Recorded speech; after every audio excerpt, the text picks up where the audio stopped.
And welcome to Dhanalakshmi enterprises shirts manufacturing new branch అండి. మనకి new branch వచ్చేసి మనకి సుచిత్ర కుత్బుల్లాపూర్ రోడ్ అనమాట. మనకి మొత్తం డీటెయిల్స్ లొకేషన్లో మనకు లొకేషన్ అనేది నేను కింద మీకు డిస్క్రిప్షన్లో పెడతాను. ప్లస్ నా ప్రీవియస్ వీడియో కూడా మీరు చూసుకోవచ్చు, దాంట్లో కూడా పెట్టాను అనమాట.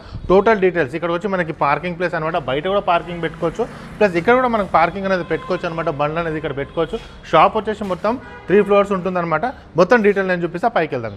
ఫస్ట్ ఫ్లోర్కి వచ్చేసామన్నమాట. గ్రాండ్ ఓపెనింగ్ వచ్చేసి 30th August. మేము ఎక్సైటింగ్ ఆఫర్స్తోనే రెడీగా ఉన్నామన్నమాట. 30th Augustకి లొకేషన్ కూడా పెట్టానమాట మీకు. ఇది వచ్చేసి మనకి సుచిత్ర కొంపల్లి కుత్బుల్లాపూర్ మనకి జీడిమెట్ల ప్లస్ మనకి షాపూర్ అందరికీ సెంట్రల్ ప్లేస్ అనమాట. కుక్కట్పల్లి వాళ్ళకి కూడా మల్కాజీకి రావాలంటే చాలా దూరం అవుతుండే. ఇది ఒక సెంట్రల్ ప్లేస్ అనమాట. మొత్తం మీకు మల్కాజీలో ఉన్న షాప్ సెటప్ ఉంటుందన్నమాట. ఎక్కడ చేంజ్ అదే హోల్సేల్ ప్రైస్కి ఉంటుంది. ఎక్సైటింగ్ ఆఫర్ నుంచి మేము 30th మనము ఆగస్ట్కి మనం ఓపెన్ చేస్తున్నాం అనమాట మనకి షాప్ అనేది. సో 30th Augustకి మీరు ఇక్కడికి రావచ్చు అనమాట. ఓకే, సో నెక్స్ట్ మన ఛానల్ సబ్స్క్రైబ్ చేసుకోండి. నేను నెక్స్ట్ వీడియోలో మీకు వెరైటీస్ అనేది నేను చూపిస్తాను ఇప్పుడు.